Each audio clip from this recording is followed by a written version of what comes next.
अरे कितनी ठंड हो गई है।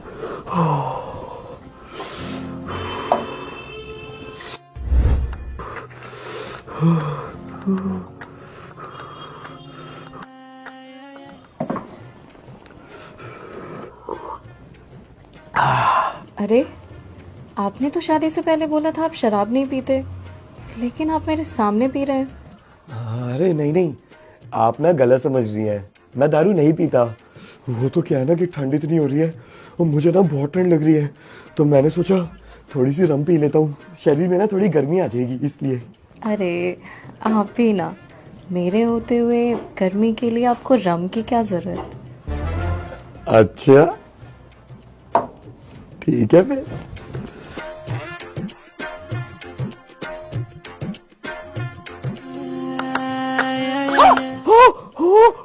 कितने ठंडे हाथ थे तुम्हारे।